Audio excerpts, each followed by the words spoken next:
I am fascinated by the elements in our Pesach plate, and one of them is maror.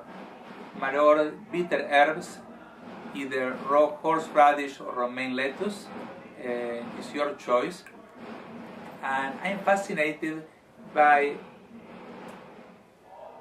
first of all, by the idea of forcing yourself to eat maror when you are already free, when you're already past the Exodus.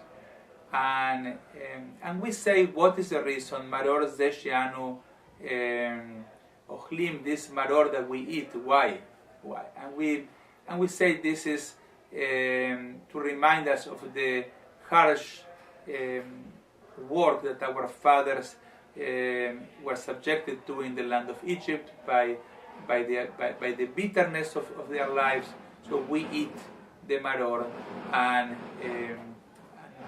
we remember what they went through. And I am okay with that explanation. I can take it. It makes sense, and that's actually what we read in the Haggadah every year. And if you ask, even little children, why do we eat bitter herbs? So they will say, to remember the bitterness of the slavery in Egypt. I like to argue, just to make it more interesting, that we could remember the bitterness maybe without eating maror, or that maybe remembering bitterness is not a great thing to do when you celebrate your freedom. Maybe you don't want to remember the bitterness. Maybe you want to forget about the bitterness. If there is one day to forget the bitterness of slavery, maybe that's Pesach, when you are celebrating that you are free and you don't want to focus on the harsh times. So I would like to give you maybe a different insight on maror, on bitter herbs. And this is one that I shared with some of you in the past. So if you heard it, it will just go back to strengthening the point. And I think that the message of maror, the one I take from the maror in the Pesach plate, and eating maror on the night of the Seder, is a reminder that to go through freedom, to be free, you need to be able to take some bitterness. In order to achieve complete freedom, or even partial freedom, you need to be able to taste the bitter herbs. And if you are not ready to taste bitter herbs, you might not go and be free. And that is why the Korban Passover, the Pesach sacrifice that our ancestors ate when the temple was in existence, was a sandwich of matzah, the meat, and bitter herbs. And the idea is that you get all of them together. The freedom of the matzah, the freedom of Pesach, but also the bitter herbs. You don't fulfill your obligation without maror. You don't fulfill your obligation thinking that life is going to be free of bitterness.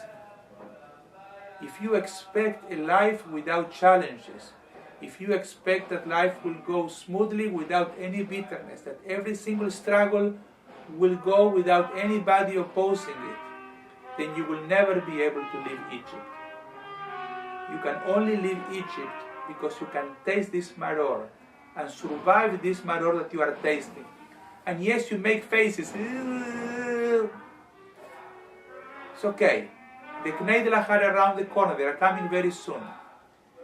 Take a little of maror and move on in life. And this, I think, also is a wonderful lesson for our children around the tables, and also for ourselves. You can take it. You can take disappointment. You can take a bad grade. You can take not making it to the university of your choice. You will be able to take not making it into the soccer team that you wanted to be there. This may be the maror, the bitterness in your life. And you can take it and move on and be free, even without all the pieces fitting together. This for me is the gift of the maror here. the Maror not only as a sign of bitterness, but the bitterness that allows for the possibility of freedom.